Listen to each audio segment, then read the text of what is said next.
Filmmakers and field guides spent 16 years following a family of lions, whose male offspring became known as the Mapogos. They witnessed extraordinary behavior as the Mapogos embarked on a devastating quest for territory. That moment where they took over their first territory, that was the start of the bloodbath. These 6 males would conquer more land than any lions before them.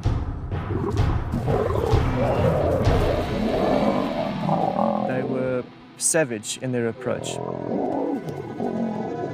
eliminating any threat to their reign. We estimated that they killed more than 100 other lions in 1 year.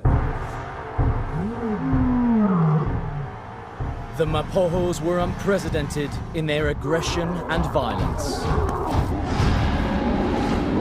Their story exposes the rarely seen dark side of lions and their constant struggle to survive.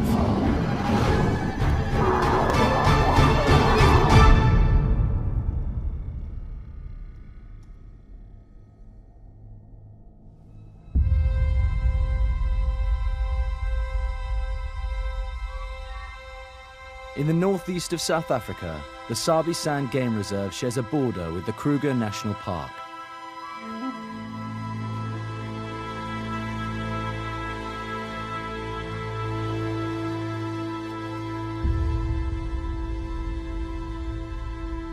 More than twice the size of Yellowstone, the Kruger provides an abundance of wildlife with a direct route into Sabi Sand.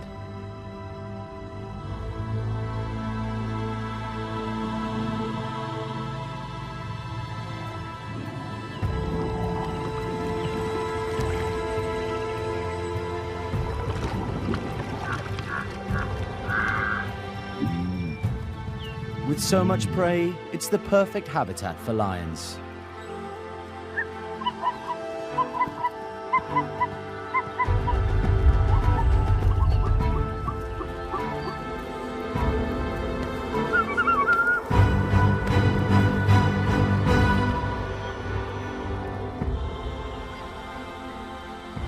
And it's here that for over a decade, filmmakers and field guides witnessed the epic rise of the Mapogo lions.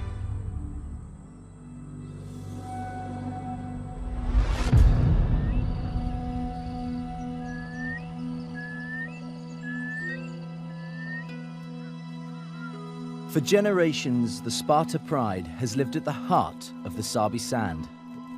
In 2002, they were rearing 10 cubs, including 5 males.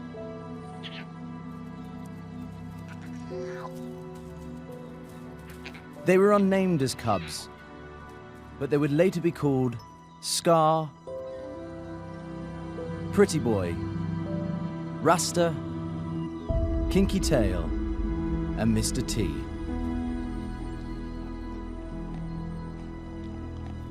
These young brothers would grow up to become known as the Mapogos. During the time that these guys were cubs, I was actually in Sabi Sand with the lions, and I do remember that Sparta pride with so many cubs. I remember there was 5 males. We've watched lions from just a few months old, and often it's very clear that some are more bold than others, and that others are a little bit more curious. They might be more likely to engage with new things, try hunting new objects, and others may be more likely to just hang back, be a little more timid, and sort of learn a bit more from the sidelines.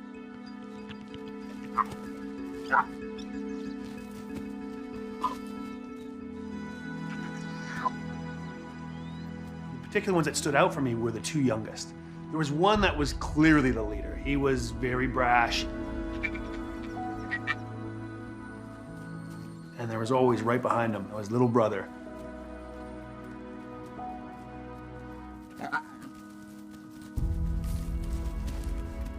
You could see this was a partnership from an early age. And it turned out that this was Mr. T and Kinky Tail.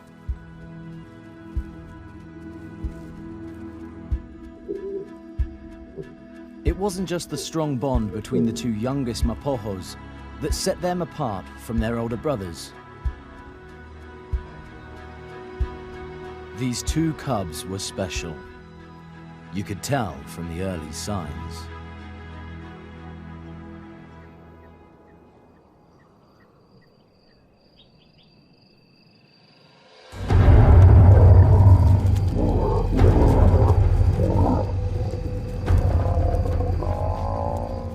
Pride had pulled down a buffalo on one occasion. One of the big males, the fathers of these Mapogos, had taken over his carcass.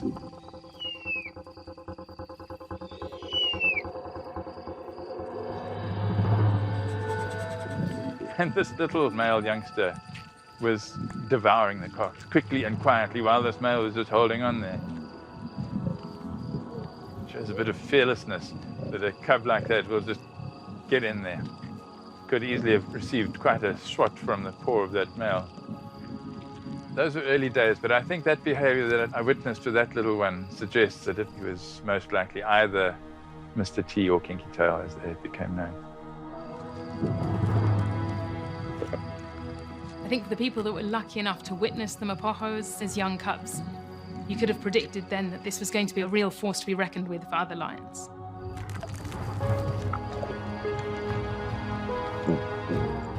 As long as those 5 males stayed together, you could tell they were destined for greatness.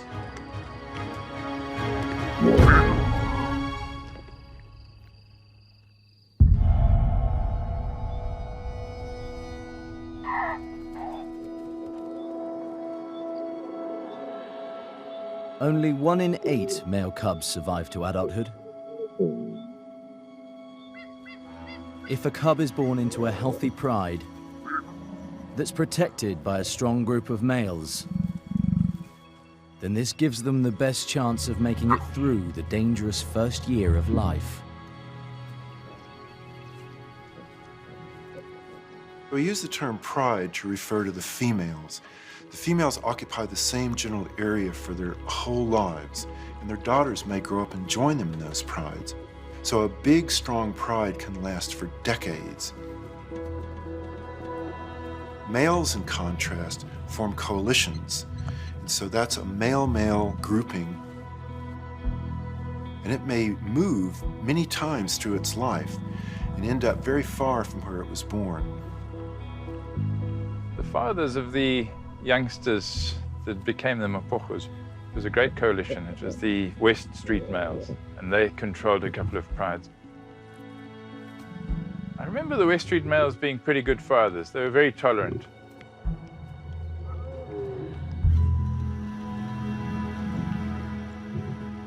Male lions have this sort of view popularly that they don't do much, they just lie around, they mate, they scavenge food off the females. I think the reality of it is that males do perform very serious and important roles in a pride. So they have to patrol for territory, they have to defend cubs, defend females. Females are absolutely critical to a pride. They are its core social unit. The males may come and go, but the females will persist for generations. And that really makes a stable structure for lion sociality. Lions are one of the only gregarious cats in the world, and they get along better when they work together. And there's nothing more functional than a healthy working pride.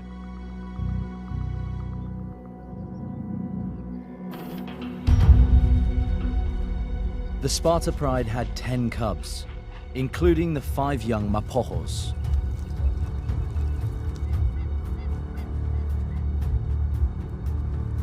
A pride this large had to target big prey. But the Sparta females and West Street boys took hunting to another level. Males play an absolutely critical role when you're starting to look at very big prey. They will help the pride take down these very big, dangerous animals.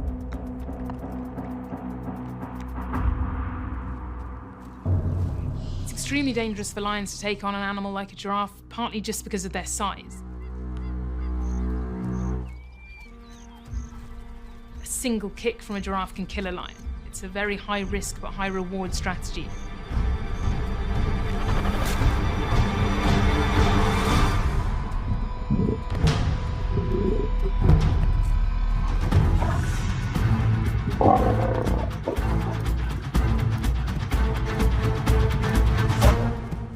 If the females are ahead and they're busy trying to pull down a large animal, those males will get stuck in.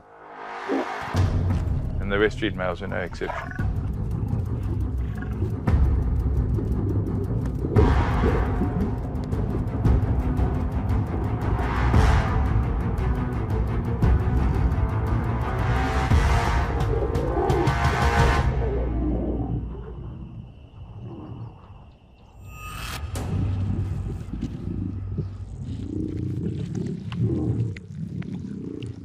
An adult male giraffe can weigh nearly 1,300 kilograms and feed the Sparta pride for days.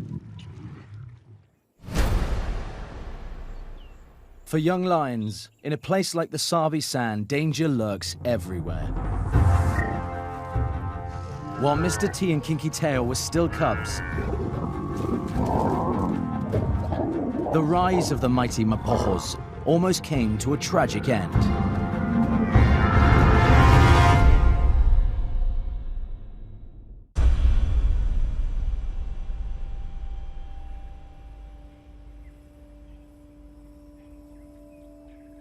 In 2003, the young Mapogos, Mr. T, Kinky Tail, Rasta, Pretty Boy, and Scar were now between 6 and 18 months old. They had been born into a strong family with a powerful coalition of males to protect them. Their mothers, the Sparta pride, were superb hunters.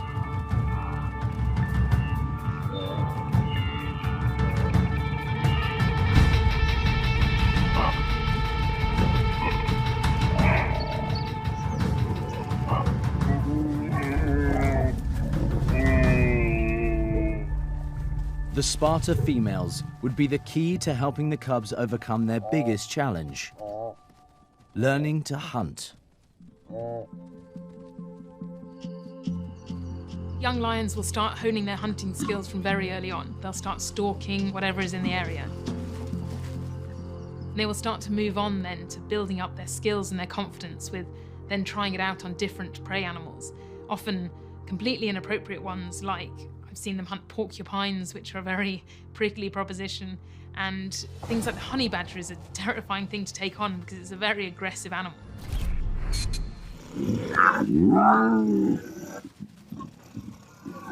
It might not be something that young lions would ideally want to take on, but it's all part of building that confidence and the skill set for becoming effective hunters in the future.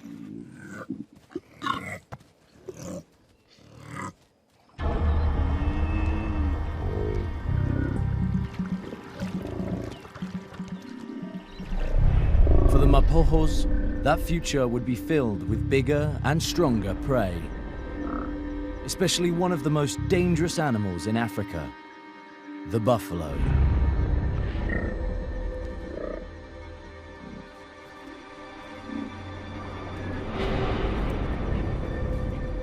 The largest herd I've recorded here is just over 1,400. Other than that, there's small bachelor groups of easy 15 or 20 in a group, particularly along the river. And this is generally the groups that get targeted. Big bull buffalo weighs 900 kilos. It's 6 times as much as a female lion. It's over 4 times as big as a male.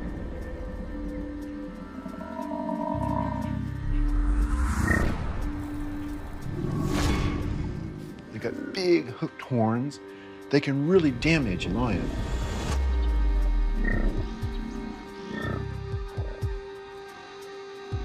Watching lions hunting buffalo is always incredibly exciting, but it's often a 50-50 of either or being damaged.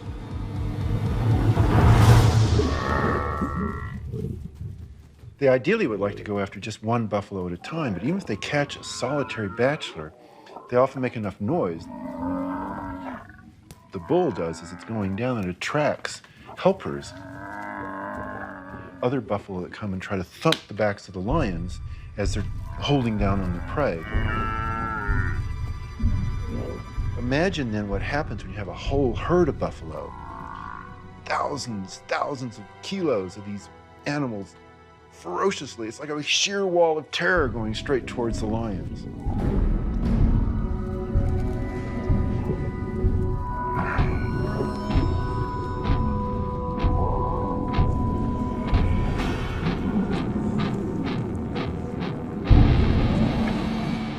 I've seen a lion full grown get thrown in the air and do 2 backflips.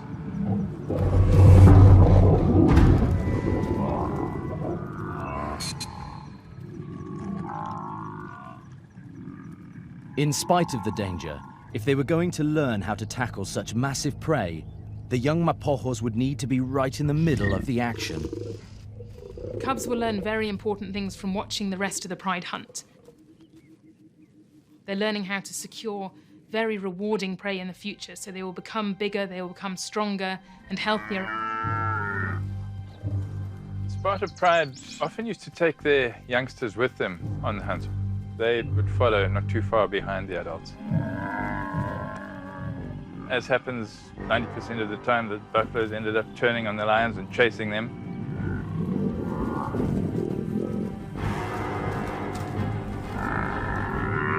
The pride adults tried to retreat. But the young Mapogos and their siblings were caught in the middle of the angry buffalo herd.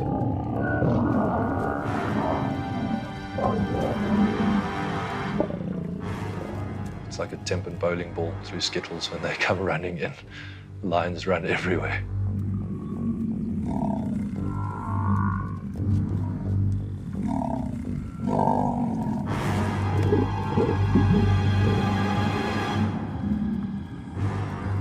They must have chased them some distance, and in doing so, these youngsters must have just got caught in the traffic.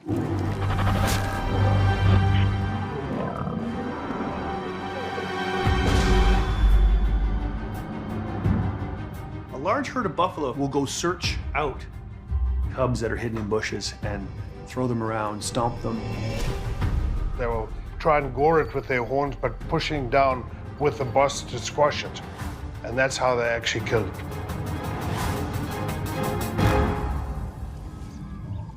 I do recall quite a lot of sadness around when a couple of the cubs of the Sparta pride were killed.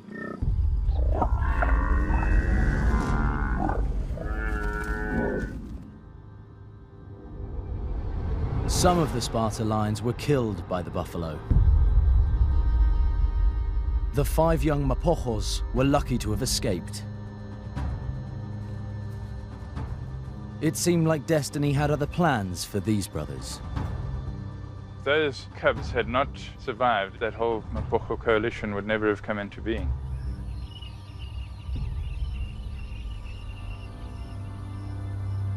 Mr. T, Kinky Tail, Rasta, Scar and Pretty Boy had beaten the odds and all survived past their first year of life. But a new threat, another danger, lay just beyond the horizon.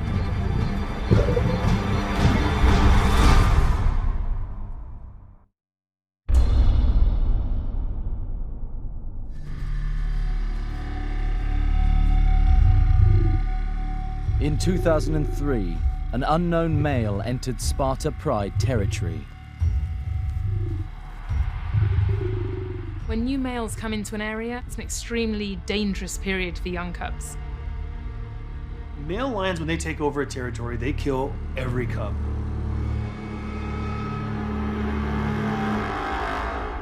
The young Mapogos were lucky. Against everybody's expectations, the intruder didn't kill the adolescent brothers. The new male also escaped death. In fact, the Sparta females and the West Street boys accepted him into the pride. I think it's the first that's ever happened from what's been documented.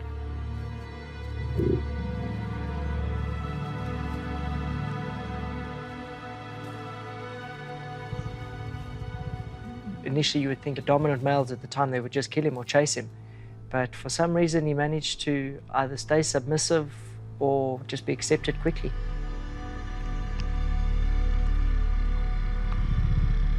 It seems most likely to me that he was a half-brother to the 5 younger males, because at that age, if he was about 4 years old, when he came in and joined that group, the fathers only really would have tolerated him if he was one of their sons from a nearby pride. Over the next year, the new male, known as Makulu, became a full member of the Sparta Pride and big brother to the 5 now adolescent Mapogos. Also during this year, field guides saw that the close bonds between Mr. T and Kinky Tail that started when they were small cubs had now strengthened, and they were inseparable.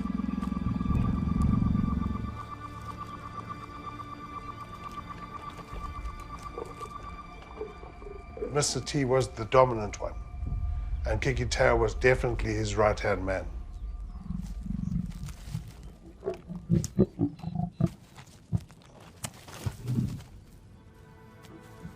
He would be there to back up Mr. T in any situation. I think he was there almost as his sidekick. He always had Mr. T's back. He was always there when he needed him.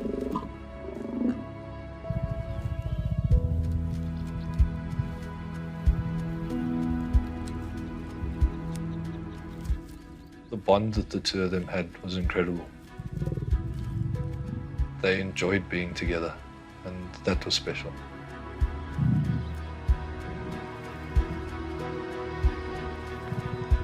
But peace in a lion pride is short-lived for young males. When they reach sexual maturity, they're forced to leave the pride, to face the world on their own.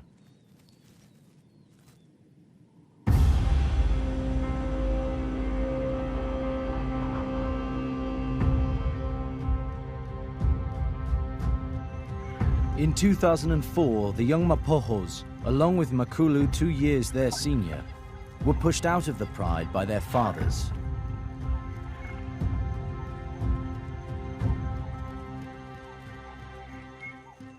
As nomadic males, they would now have to fend completely for themselves, hunting alone, with no territory of their own, no prides of females, and the constant threat from patrolling dominant males. During this critical nomadic period, more male lions are killed than at any other time. The main thing is that now that they've reached that point in life where they have to make that journey on their own, they've left home, they've got to stand or fall by themselves, but there's 6 of them. That's the key advantage they have in life.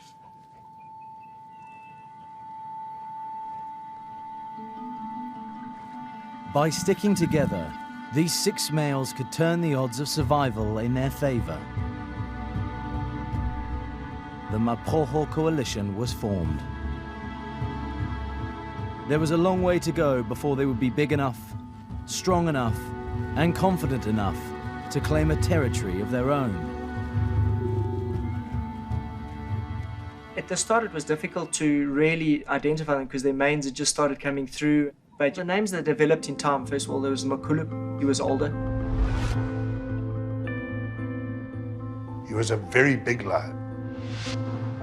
He had a beautiful black mane. He was a magnificent animal. One started becoming called Pretty Boy, because he was an incredibly good-looking male.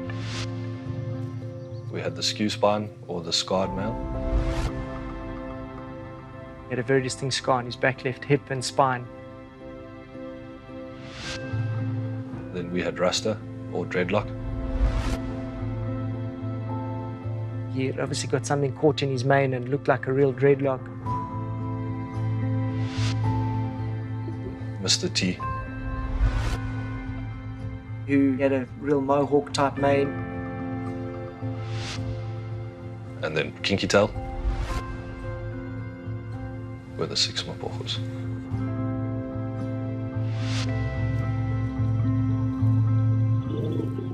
The word Mapogos is a Swazi word for like a security group or a group operating together. We didn't realize it at the time, but looking back now, that's exactly how they operated.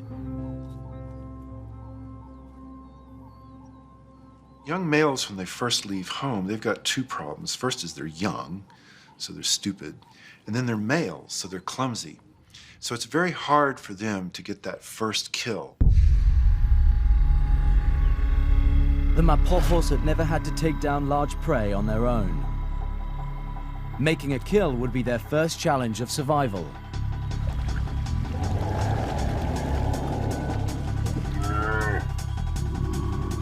Over the next few months, the Mapogos would keep honing their hunting skills, trying to build on their confidence taking large prey.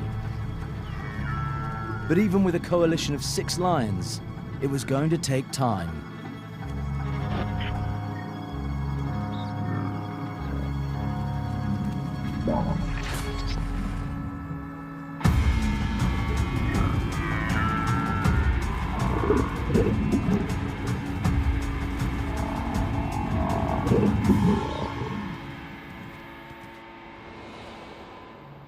Often they became opportunists, scavenging at carcasses wherever they could. Sometimes bullying females aside so they could quickly eat their fill. But with ever watchful dominant males around, this led to the Mapogos having some narrow escapes.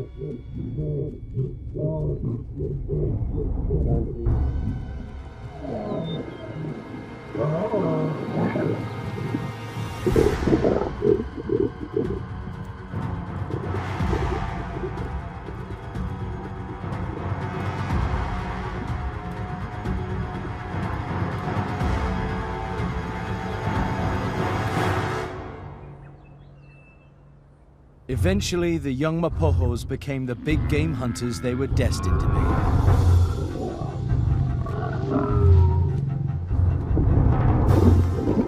Buffalo were targeted most, but they also took down hippo,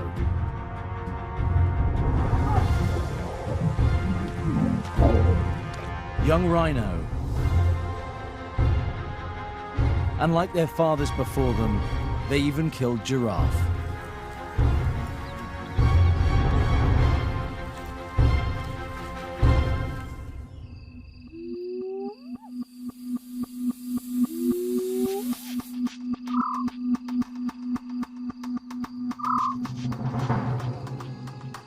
What was quite unique about them, when they were hunting, they would move together as a group.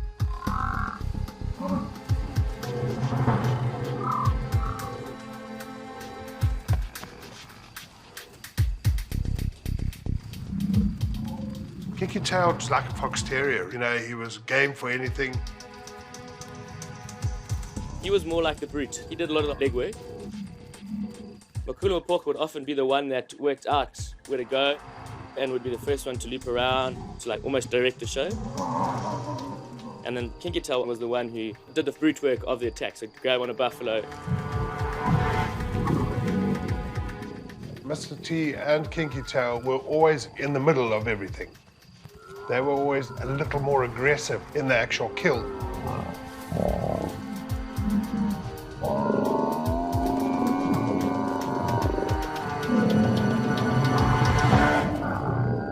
The fact that these males learned how to hunt buffalo really was the key to their success because they all grew to be big and strong.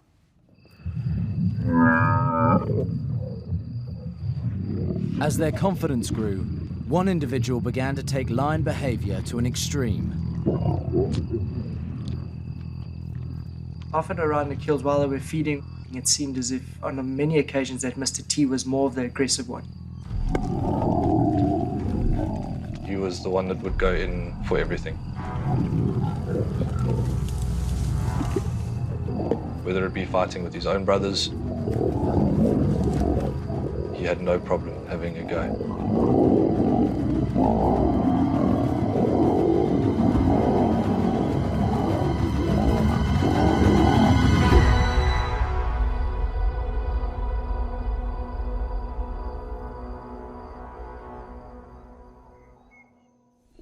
Mr. T may have been the youngest, but that didn't stop him from trying to dominate the coalition.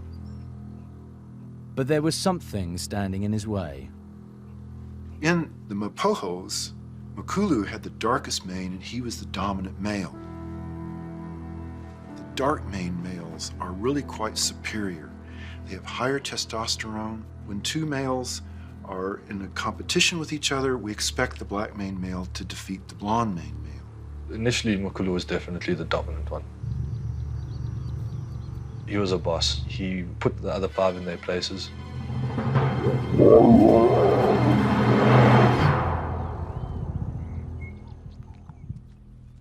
Mr. T would have to wait his turn. Now, with Makulu in charge, these young nomadic males had finally become a confident hit squad of 6. A coalition ready to seize a territory of their own.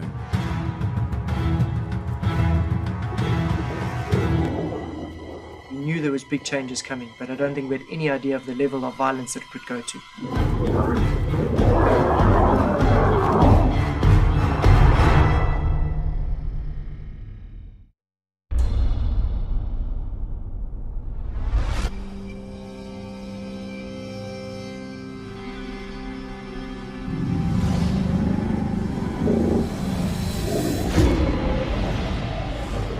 The Mapogos were finally ready to take over their first territory.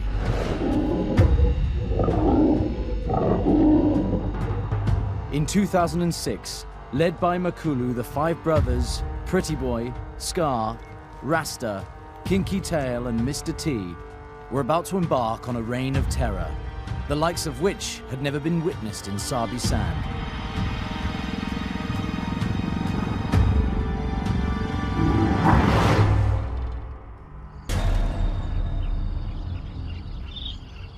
For most field guides, just seeing 6 male lions together was unheard of. I can remember the first time I saw them all together was when they came for water one morning at a lake. I had a feeling they were going for water, so I positioned my vehicle around. And it turned out that they all came down to drink one by one, and 5 of them lined up together drinking. I just couldn't believe it. It's still one of my iconic photos.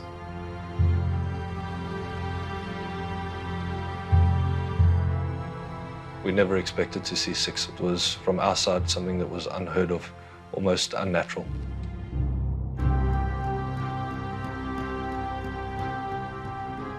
The key thing to realize about coalitions is that it's all about size.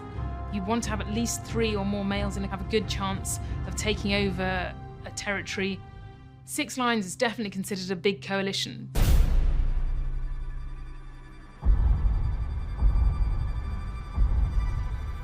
The only way the Mapogos could claim their own territory was to take it by force.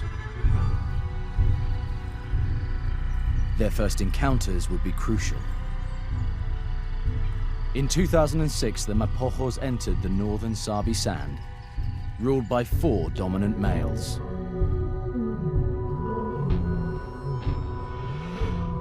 Usually when lions first come in, they're quite quiet. These guys came in like a wave, and they didn't care. They were loud, they roared. They marked territory from the get-go.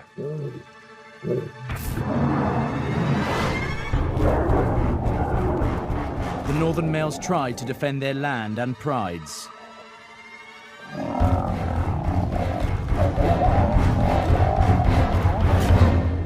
But the Mapogos were just too strong. It only took them killing one of the 4 males, and the 3 remaining males ran. They couldn't stand their ground. They had no chance at all.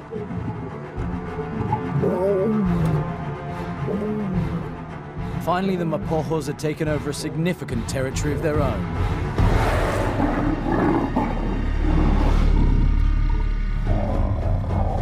A foothold from which to expand with their newfound dominance and confidence.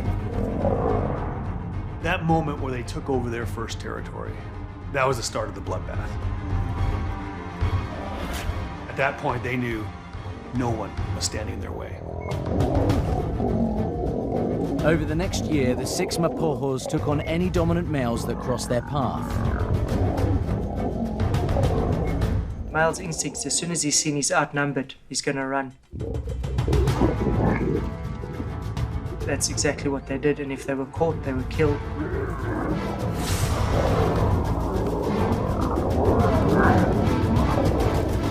It was 6 gangsters coming in and decimating our lions.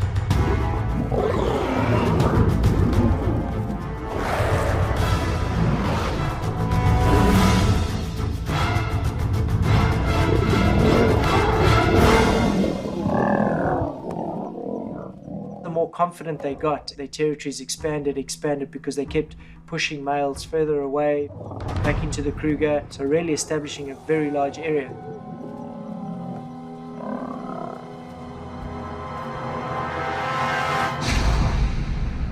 Kicking out the resident males is only the first step on the path to dominating a territory.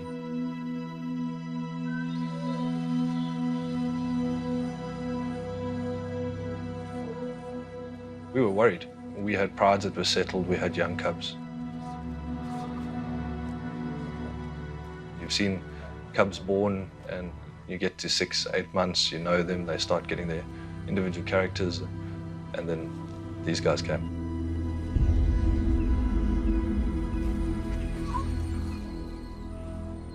When new males come into an area and take over a pride, it's an extremely dangerous period for young cubs. The males have no need to basically act as stepfathers and invest any resources in rearing another male's cubs. Male lions, when they take over a territory, they kill every cub. And any female that tries too hard to protect their cubs, they're gonna get killed too.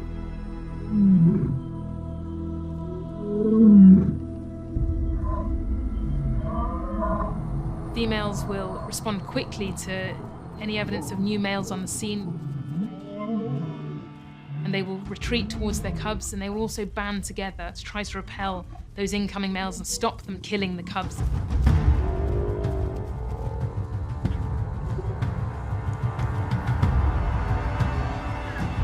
If the cubs are a bit older, she might move away with them just to not have to deal with that physical confrontation. The cubs are very immobile, then it's easier just for the female to confront that threat head on.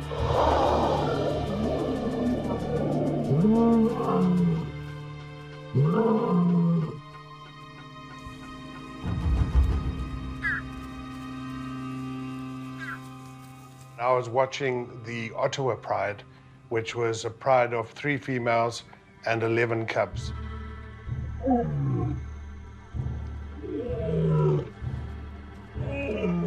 The Mapogos, you could see them tracking down this particular pride, and they actually had a conflict with the pride. It's pretty ruthless because you've got the females obviously trying to defend the cubs.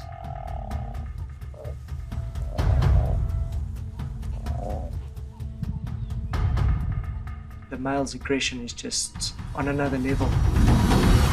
Females can fight to the death in defense of their cubs. There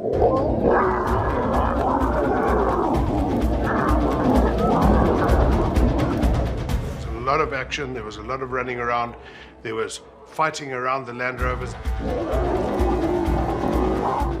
At one stage, I thought one female was going to go over the top of our Land Rover to try and get away from the males. In all instances where the Mapogos started killing cubs, the females tried to protect their cubs, but the Mapogos were just too strong for them. A raging male lion out on a mission to do one thing, and that was to kill the cubs. Those lionesses had no chance. With the mother's defenses broken down, there was nothing standing between the Mapogos and the Ottawa Pride's young cubs.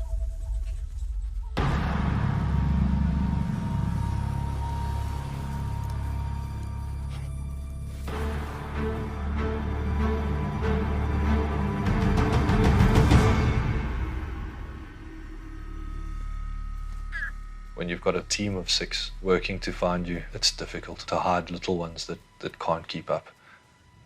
And so that's how they were picked off slowly. The whole Ottawa Pride, I think, had 11 cubs in it. They were all killed.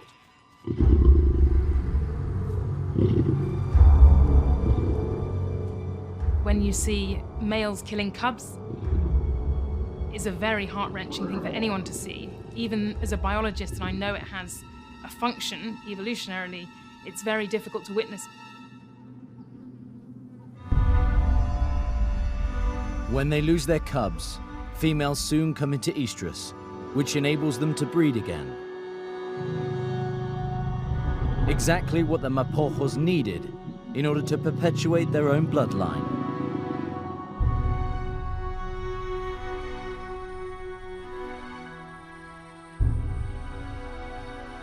Over a period of about 3 months, every cub that we had here, the whole lot were killed by the Mapogo and eaten.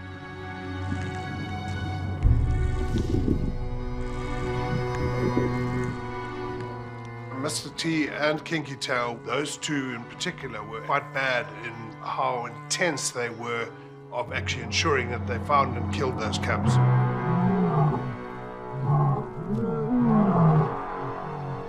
A quarter of all cubs that die in their first year are killed by male lions. It's a natural part of a pride takeover. It seems like from all the stories that we've heard, that Mr. T was the most vicious of all these lions.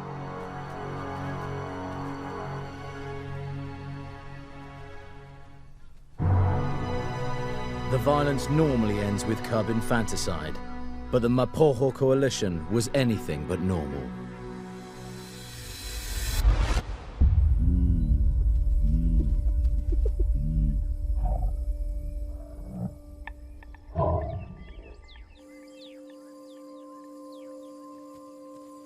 With the resident males of the Ottawa Pride gone and their cubs killed, the Ottawa females would soon be fertile once more.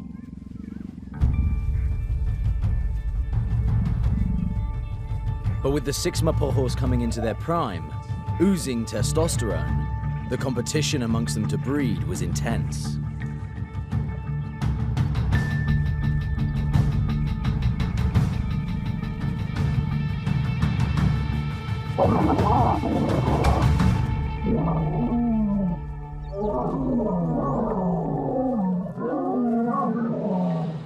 Boiled over to the point where we even saw them kill lionesses that were in estrus, willing to mate with them.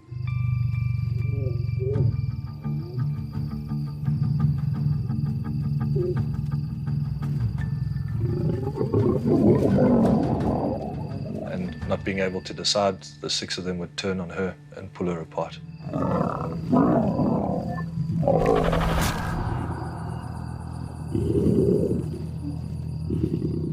First thing I saw was Mr. T. He was busy biting into the back of a lioness. And then he started suffocating her.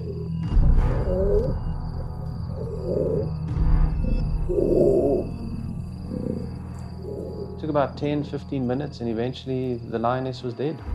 And after that, Mr. T proceeded to eat her.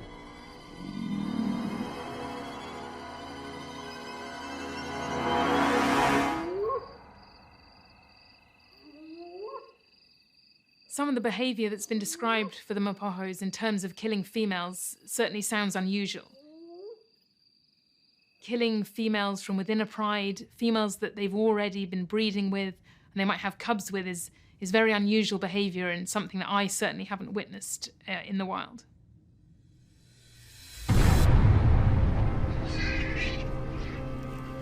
Over the next year, the Mapogos took over pride after pride, killing any lions that were a threat. I don't think any of us can be certain as to how many lions were eventually killed by the 6 Mapogo. You could see that the population had dropped because of these guys. At one stage, we estimated that they killed more than 100 other lions in 1 year in the Sabi Sands. It's an extraordinary number. It seemed that with the Mapogos in power, no lions in the Sabi Sand were safe. The Mapogos looked unbeatable.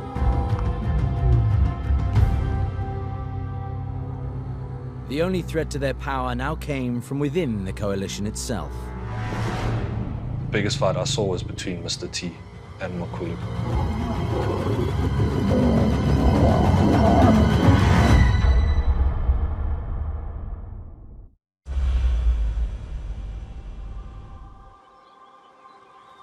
By 2008, the Mapoho coalition had overthrown many dominant males and conquered a vast area.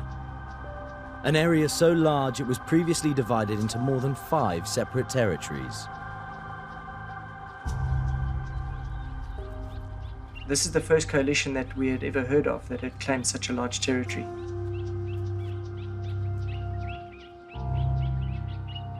The distance that they covered pretty much dominated most of the Sabi Sands Game Reserve, which is close on 70,000 hectares. That's over 160,000 acres, 7 times larger than Manhattan. Somewhere like Sabi Sands, where you have dense prey, available water, and a high density of other lions as competitors, you're likely to have much smaller, more condensed territories. The fact that the Mapogos took up almost all of the Sabi Sands as their own territory is really a testament to how powerful a coalition they were.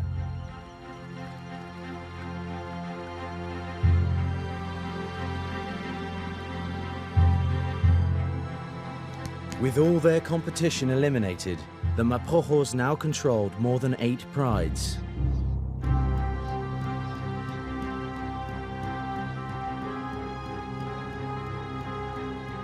They were the undisputed kings of Sabi Sand.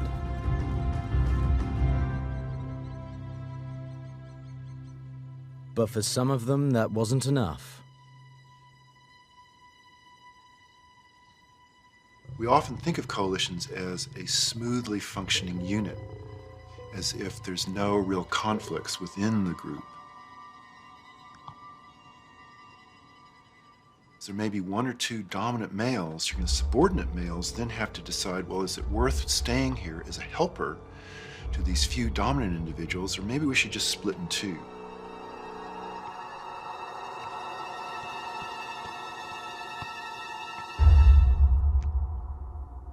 Mr. T and Kinky Tail were not born to be helpers. They wanted to be in charge. But one lion was standing in their way. Makulu was definitely the dominant one of the Mapogo. He was a boss. The biggest fight I saw was between Mr. T and Makulu, and it was Mr. T that came off second best.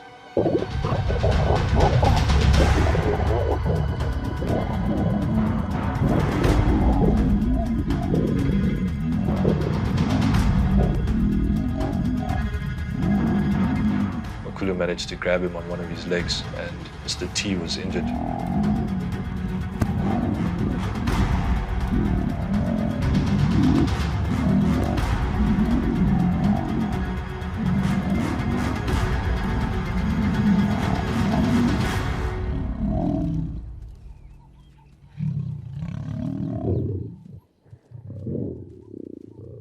That's where the split came. I think that might have been the reason, or one of the reasons, that the 2 left the 4.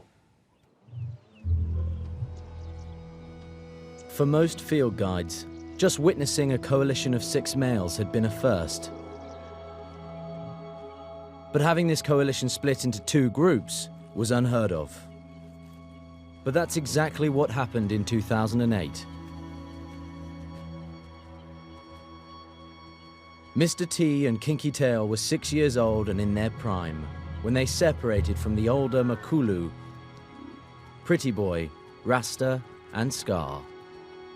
I'd never seen this happen where coalitions actually split up and set up 2 different coalition areas adjacent to each other. When the 6 of them split, Mr. T and Kinky Tail ran the north central part of the territory. where the 4 remaining ran the western sector.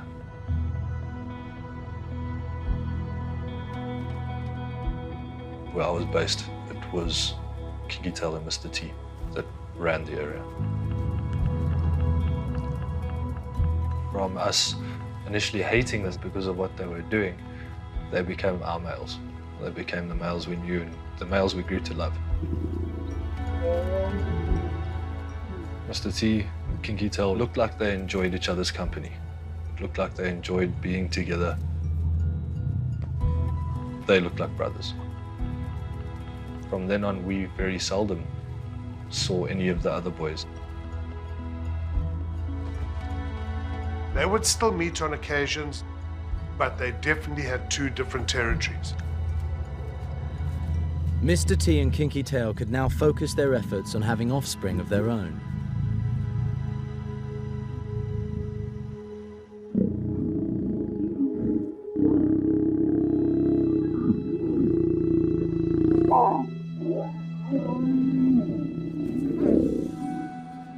Lionesses feel safe when you've got a strong coalition looking after the cubs, not allowing anybody else to come and kill the cubs. It makes their life a lot easier.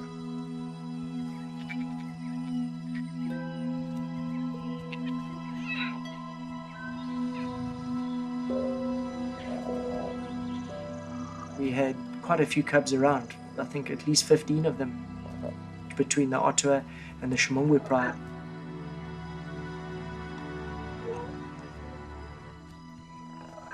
Many prides, with many new cubs, filled the Mapogos' separate territories. It was the most peaceful time since the coalition was formed. With that peace came a new challenge: to be fathers. Males are not generally patient with cubs, but Makulu seemed to be the most patient with them. Numerous occasions we saw cubs climbing on him, pulling his mane, and he was always very tolerant of them.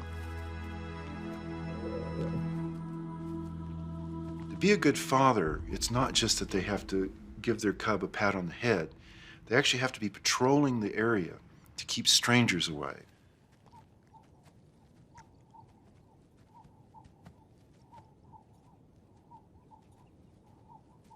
Male lions patrol their borders for territorial defense. They use various methods. They roar.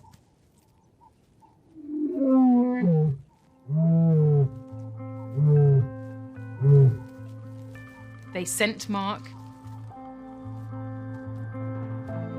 And they are patrolling physically just to show basically a presence in that area. And all that is to warn all the other male lions in the area that this is my pride, this is my territory. If you come in here, we're gonna fight. In the western half of the Mapogos territory, one lion in particular took the lead for protecting the coalition's borders.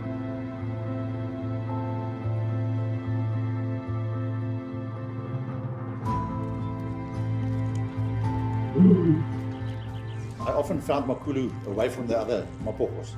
He was all on his own. All I could presume is that he was patrolling his area.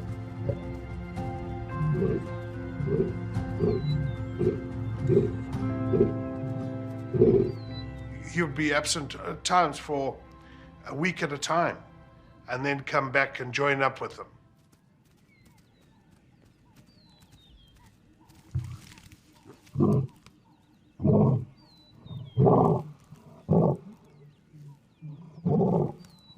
This is because they had such a vast territory to patrol, and he used to do most of the patrolling.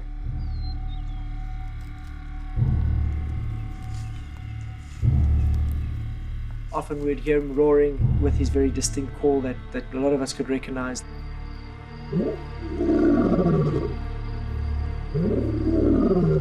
I'm still yet to hear a lion roar like Makulu. He had one of the oddest but incredible roars of any lion. Where most lions will roar for maybe 45 seconds, a minute, and then rest, he would continue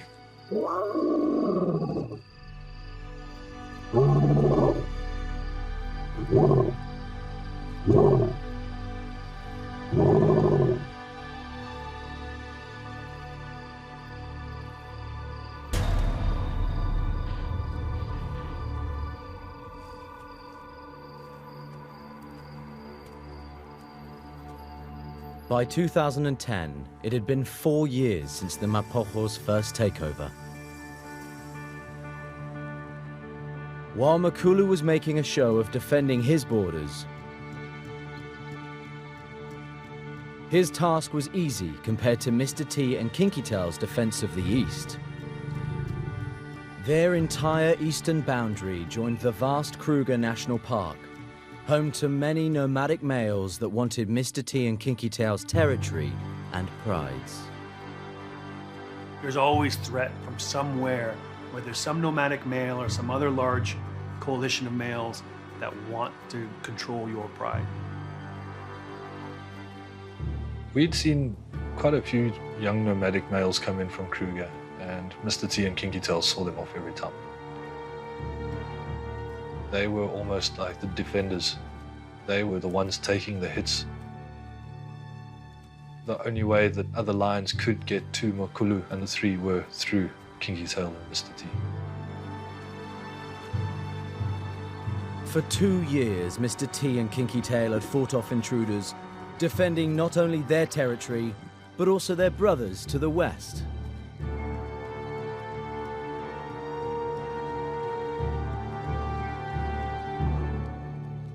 They didn't realize that there was a coalition of 5 that we now call the Majingilani that were slowly making their way south.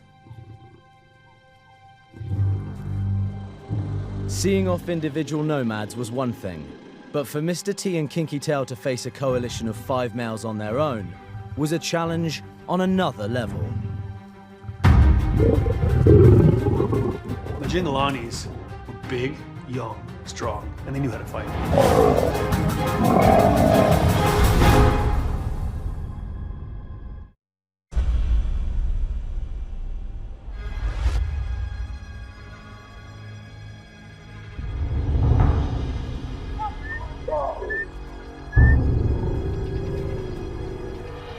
On the 8th of June 2010, a coalition of 5 male lions called the Majingilani entered the northeastern section of the Sabi Sand. Since the Mapogos had first arrived, no one had seen such a strong coalition enter their territory.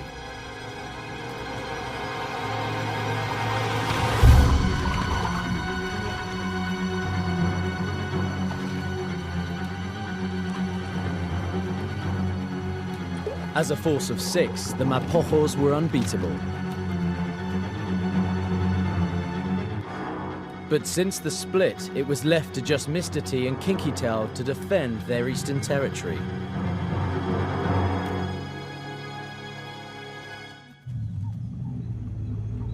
Now it was the Mapogos' turn to be outnumbered. It was 2 against 5. Because it was Mr. T and because it was Kinky Tail, because they'd never lost a fight before, there was no reason for them to believe that they couldn't handle this intrusion.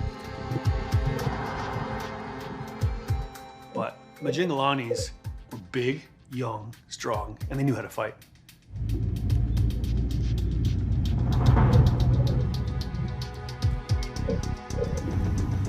I didn't know what to expect. I did not know what was going to happen. I was scared.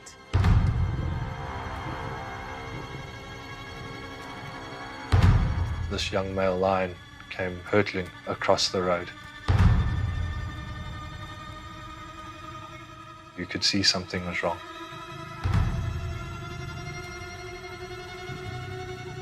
But I never expected to see Mr. T and Kinky Tail right behind him. They just shot out of nowhere and they chased him for about 100 meters.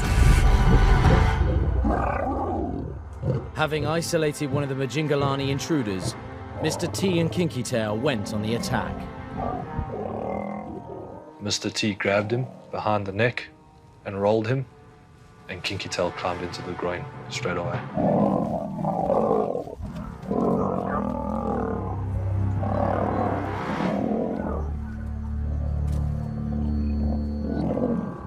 was roars and the most terrifying sounds. That was hair-raising stuff to see. Mr. T was raked numerous times in the face. I remember him going in and the young male actually locking onto his ear. Mr. T had to shake him off, almost ripping his ear off. But all the time while he was doing this, Kinky Tail was doing damage to the groin and the back legs.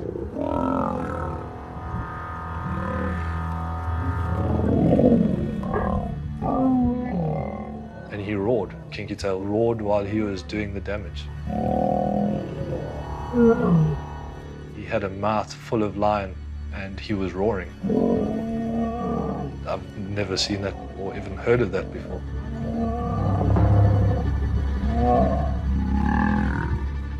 I've never witnessed anger, aggression or power like that ever. Majingilani just didn't give up. He kept on fighting back as well.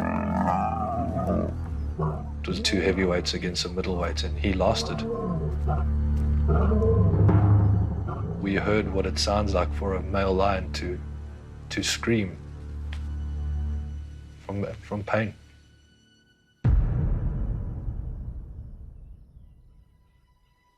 It was with mixed feelings that I left the sighting.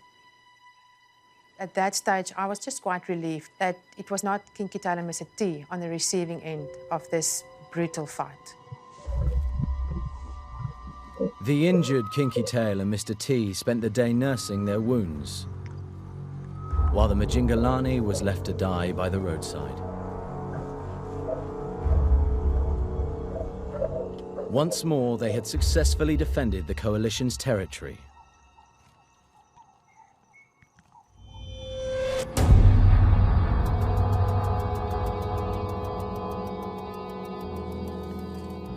I did go back that evening. Kinky Tail was nursing a badly injured right paw. I think he possibly got bitten through the paw.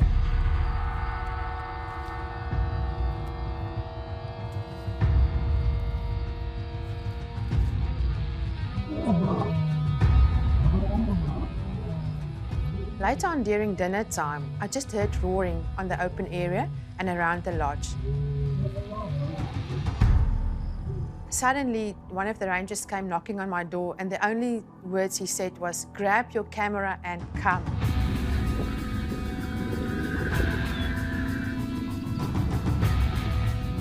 It didn't take long for Karin to find the source of the noise.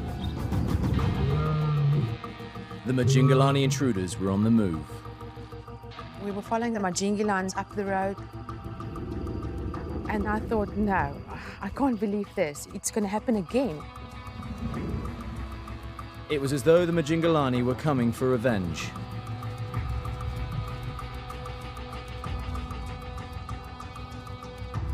They'd made quite a bit of distance on us, so we had to try and catch up. And as we dropped through another little dip and came up on the far end,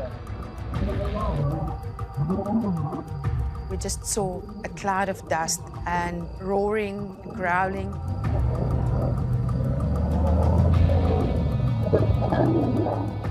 a massive war broke up. Still, we were not sure who was who. Only as we got closer, we saw that it's definitely one of the Mapogos with the 4 Majingilans on top of him. It soon became clear that it was Kinky Tail being pinned down by the 4 intruders.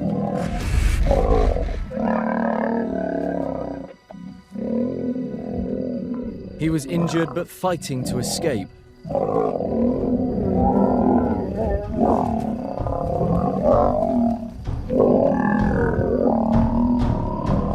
They were savage in their approach. I've never experienced something quite that brutal.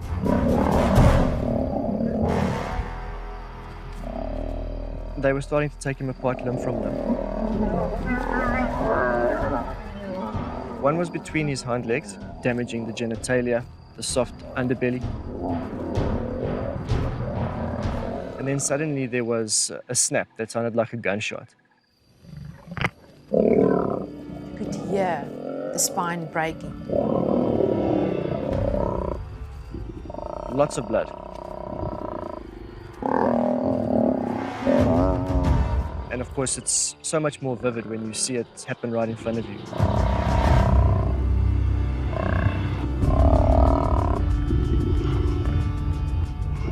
The smell, the sound, the sight of it all, I think it's a little overwhelming.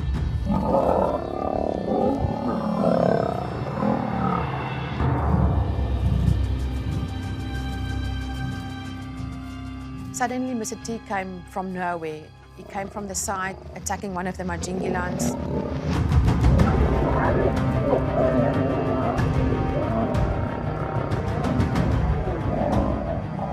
Kinky Tail is mortally wounded, but it doesn't stop Mr. T from trying to save his brother.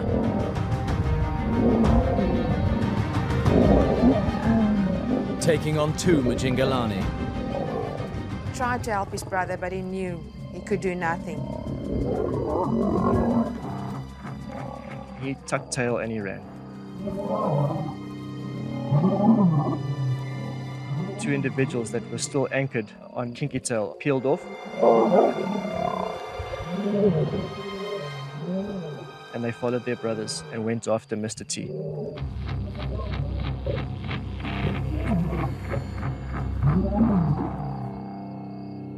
If caught, Mr. T would meet the same fate as his brother.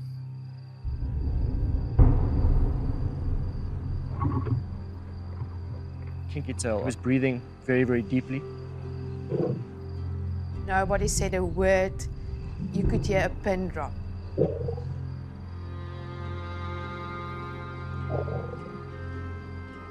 As much as we would like to save a life of an animal, but there's no way you can interfere. There's no way you can do anything. Mr. T managed to escape. The Majingalanis went back to finish what they'd started.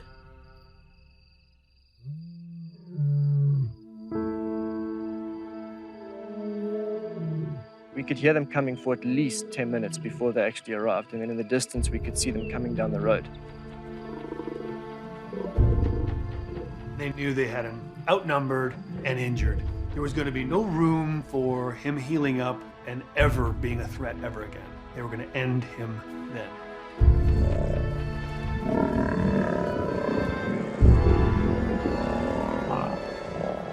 By then we knew Kinky Tail's fate was sealed. He was going to die. Seeing Kinky Tail being ripped apart, it was, I think, one of the worst moments in my life.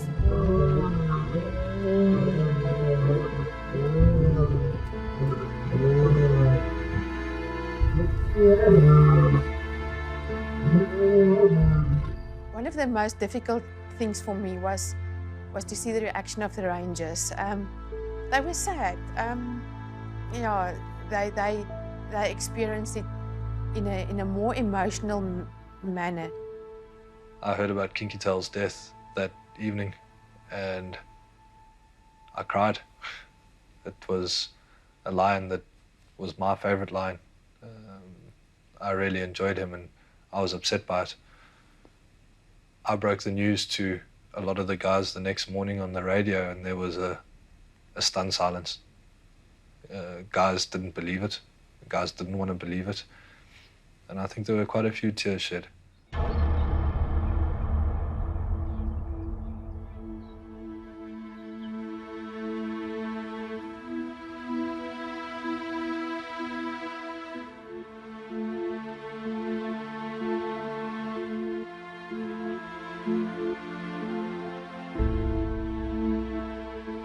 The next morning, we all left the lodge. We wanted to see and to know what happened during the night. As we got to the site, what we found there was shocking.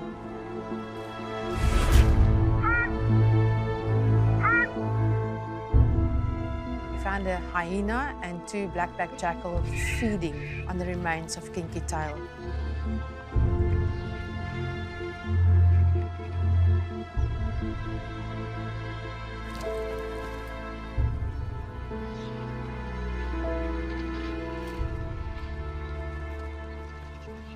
He was gone. of such a big, proud lion, there was nothing left.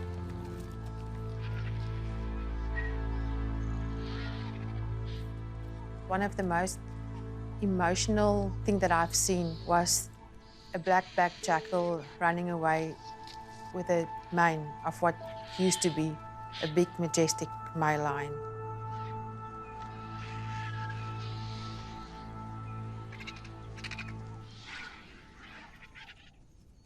And that was the last I've ever seen of Kinky Tail.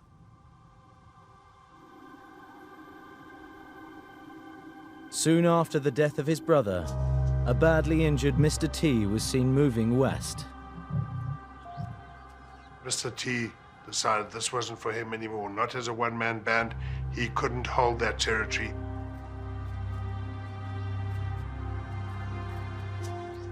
I think Mr. T knew he'd lost his closest companion. His brother, his friend, somebody that would do anything for him. I think he also knew that he had lost ground with regards to territory. Mr. T's natural instinct was to return to his coalition brothers.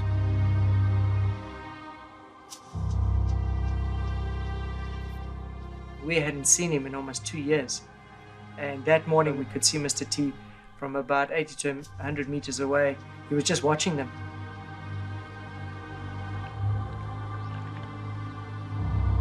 Makulu and his Western coalition had families now, cubs to protect.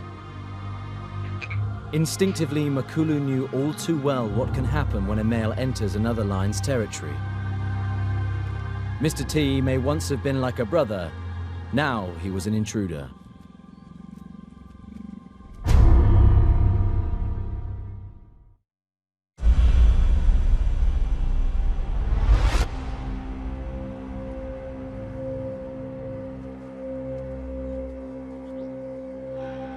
Mr. T had managed to escape the Majingilani coalition, who had torn Kinky Tail apart and taken over the brothers' eastern territory. Now he headed west, where Makulu and the remaining Mapogos were still kings.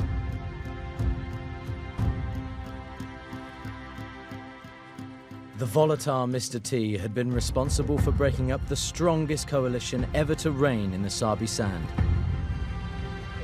How would his return be received? Makulu Mapogo wasn't happy that Mr. T had come back. Yet he was accepted by the other 3 Mapogo that were here.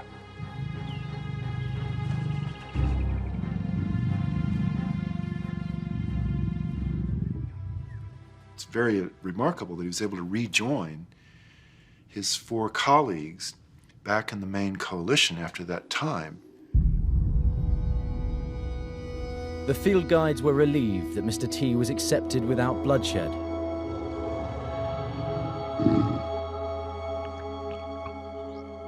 But Mr. T was Mr. T. These were not his prides, and they were not his cubs. We expected Mr. T to accept the coalition's cubs, but he didn't. I don't think any of us could imagine what was going to happen. None of us were prepared for it.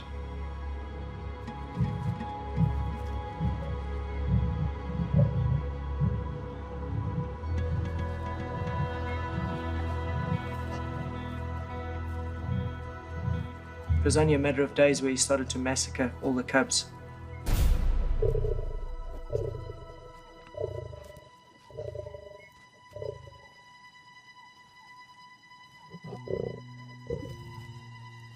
He would actually go and seek out the cubs that belonged to the coalition and actually kill them and eat them.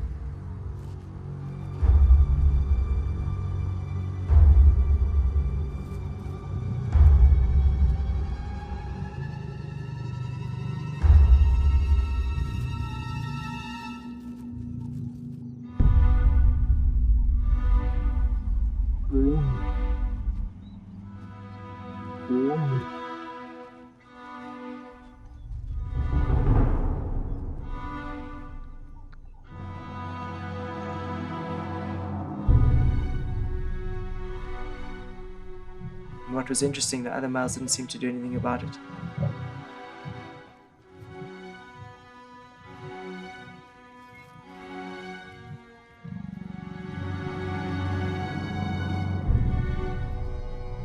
Many of these youngsters were Mr. T's nieces and nephews, but his brothers seemed unwilling to stop the carnage. Mr. T intended to take over the prides and mate with the lionesses, but the coalition's cubs had been standing in his way. So he brutally did what came naturally. The power in the West had shifted. Mr. T was the new king.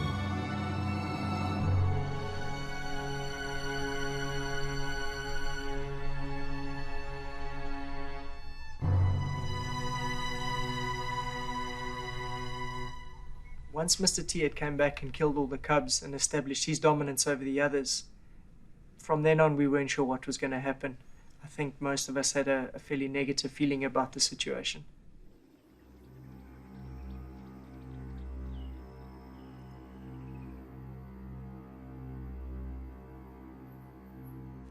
For the next 2 years, the Majingilani slowly ate away at Mapogos territory. The intruders took over most of Mr. T and Kinky Tail's land, their prides, and almost certainly killed their cubs.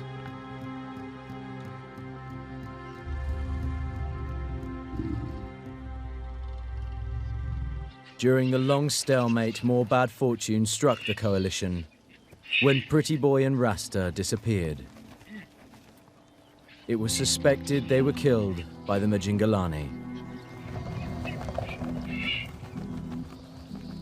The mighty Mapogos coalition once ruled all of Sabi Sand. Now they were barely holding on to power. There were only 3 of the Mapogos left. There was the Makulu, Mr. T, and there was the Scar male. For 6 years, the Mapogos had been kings of Sabi Sand. Male lions don't normally survive in the wild longer than 12 years. Mr. T was 10, Scar 12, and Makulu was now 14. They were getting older, rivals were rising nearby, the end was inevitable.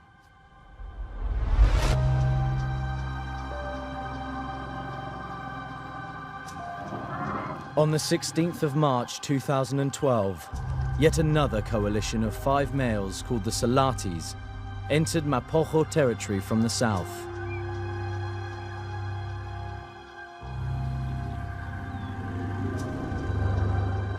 Early on morning drive, we turned off the car to just listen for something. We heard quite intense roaring coming from not more than 100 meters in front of us. And we followed the tracks. It was quite clear to see that the Salatis were after the Mapogos. They were young and strong. They were still getting into their prime, so they were ready for a fight, I think.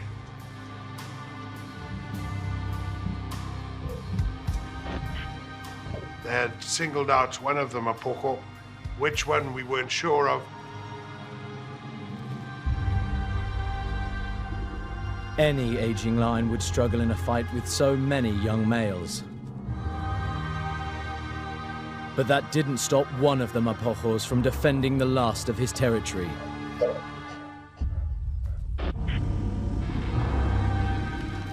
By the time I arrived at the scene, Mr. T had already been attacked.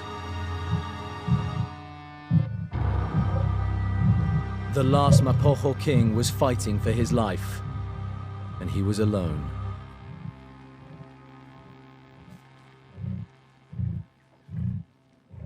Had a big bite into his spine, just above the back legs. and he was paralyzed from the back legs down. This made him very vulnerable to the attacks from all 4 lions that were coming at him at once.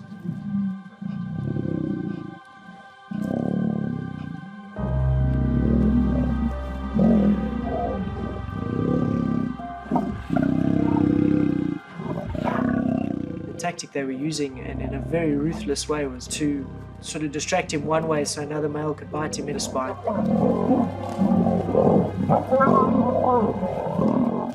They knocked him over and would just maul him and bite him for 15, 20 seconds.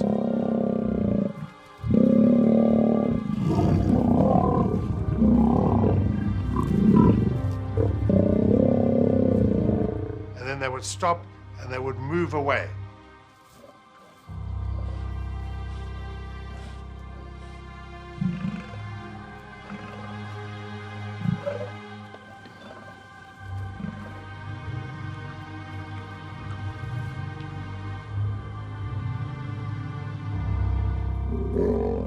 They would then get up again, they would come back, and the barrage would start again. Mr. T, by that stage, would have been fighting for his life.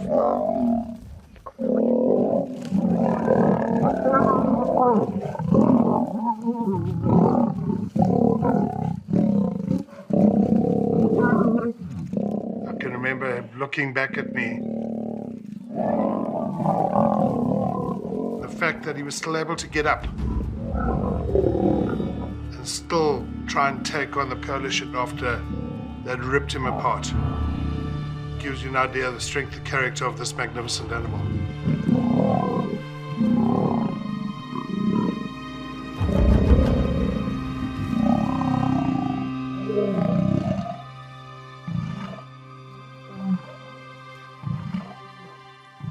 The 4 male lions that were attacking Mr. T were roaring constantly. It was the sign of a takeover. They were in charge now, and they were roaring, and they were letting the whole world know that they were in charge.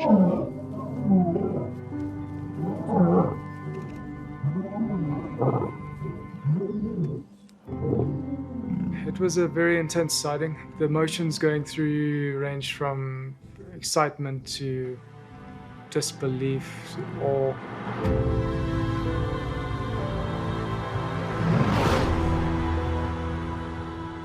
The gaping wounds where his spine had been bitten down to, and just a very subdued lion with his head down on the ground, his paws forward and his back legs useless.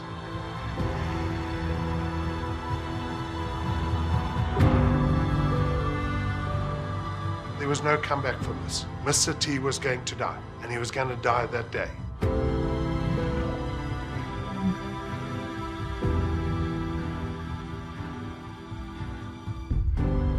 My brother and I were there, and we literally watched him take his last breath.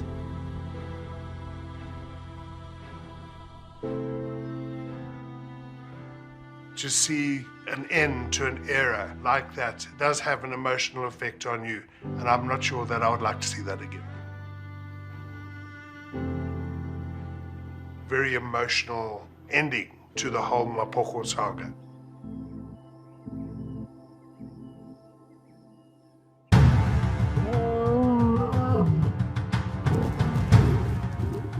I think Mr. T, he lived like a male lion, and then he died like a male lion.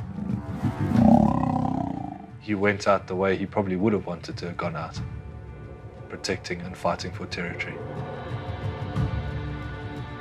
After the Mapogos' 6 years in power, the most violent reign in people's memory had finally come to an equally violent end.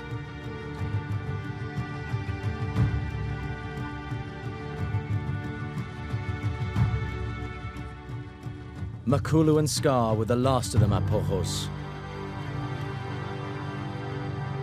Way beyond their prime and heavily outnumbered from all sides.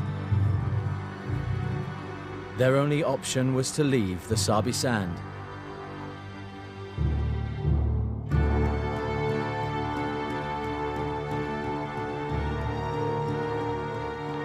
The The Mapogos will never be seen here again.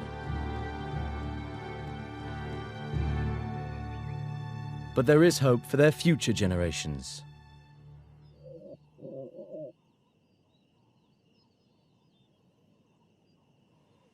The Mapogo bloodline that I'm aware of that still lives on is within the Ottawa Pride. There's 3 big adult females. They have 2 sub-adults at the moment.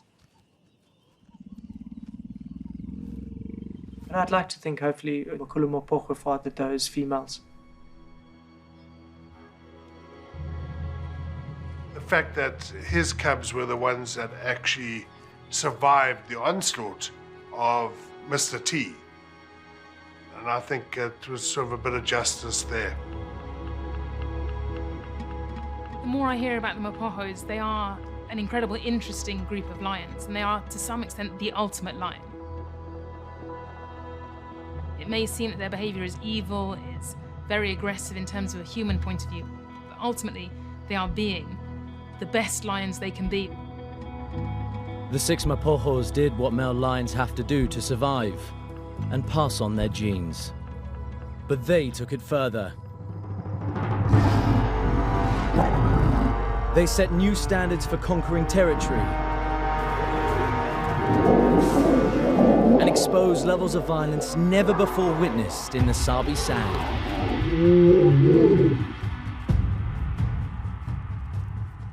There is such a dark side to lions that isn't often highlighted. It is cute and it is amazing and it's regal and it's beautiful, but it's difficult, it's vicious, it's dangerous. Mapogos showed us what it is to be a lion.